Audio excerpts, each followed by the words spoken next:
Hello mga kamami! Tara, magluto tayo ng sinigang na manok. Ayan, sa Pilipinas, gustong-gusto ko yung sinampalukang manok. Since wala tayong sinampalukan or sampalok na dahon, ayan, gamit lang tayo ng sinigang powder.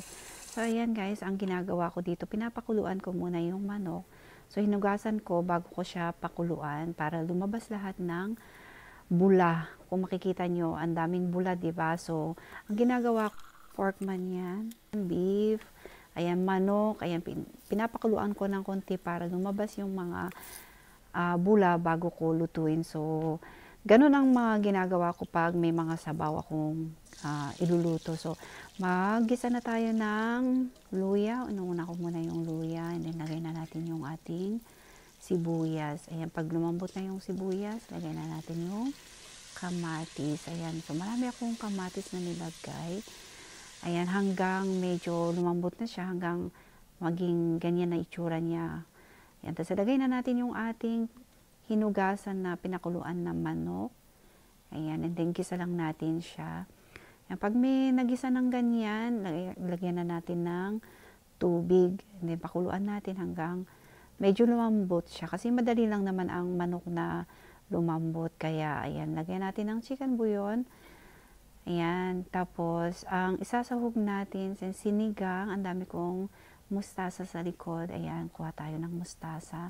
Ayan, tanghaling tapat guys, nandyan ako sa labas. Ayan, ang ganda-ganda ng mga mustasa ko.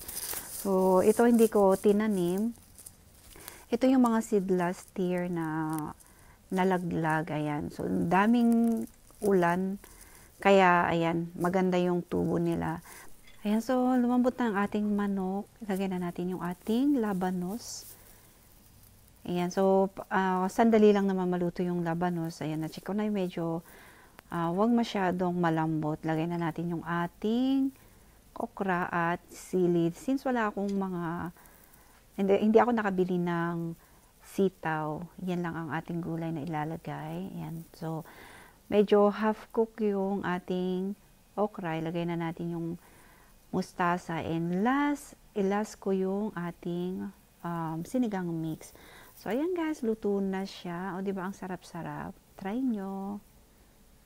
Ayan. So, ready na tayong matikman yung ating sinigang na manok. Ayan, isa sa favorite ko ang sinigang, kaya dahil nga hindi muna ako sa pork, ayan, manok na lang muna tayo. Ayan, o ang sarap. Tignan nyo naman yung sabaw pa lang. Sarap higup-higupin yan. Yan, marami akong sabaw. Ating sinigang. Ayan, ang sarap-sarap. Sabaw pa lang. Tignan nyo naman, guys. Ayan, o. Ayan, tignan natin. Mmm.